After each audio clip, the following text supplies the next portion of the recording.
On the farm tonight, agriculture's connection to basketball. With all the excitement about the Virginia Tech Hokies' trip to the Final Four, our George Noliff decided to do a little digging to find out how farming helped make it all possible. Love basketball?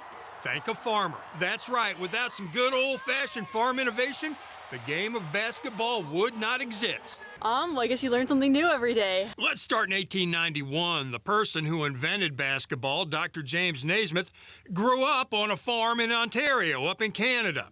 He was working as an instructor at Springfield College in Massachusetts when he was tasked with developing a game that could be played indoors in the winter. Putting the problem-solving skills he learned on the farm to work, he came up with a game that involved putting a ball through a peach basket. A peach basket. You don't get much more on the farm than that. Naismith says, in part, the inspiration for basketball came from a game he played with the other farm kids growing up. It's called Duck on a Rock.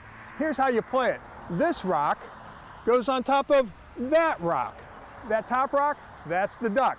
The other players would then line up and take their rocks and try and knock the duck off that rock. Now here's the catch. The player whose rock was the duck, they would stand in front to try to defend the rock. Rocks would be flying. Kind of crazy, but it could be fun, so. That brings us to what some critics say is the best team sports movie of all time, Hoosiers.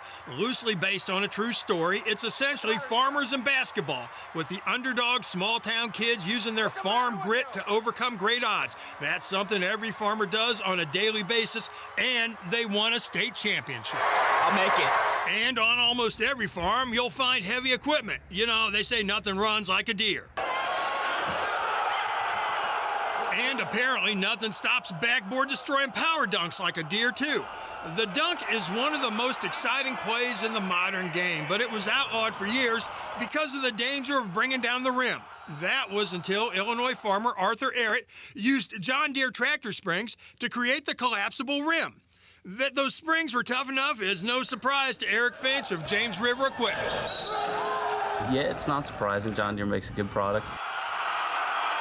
And since we're talking about Virginia Tech's run to the Final Four, you have to remember Tech was founded in part as an agriculture school. The education and research done there is used to advance farming practices worldwide. So folks, a win by the Lady Hokies is a win for farmers everywhere. Go girls. Okay.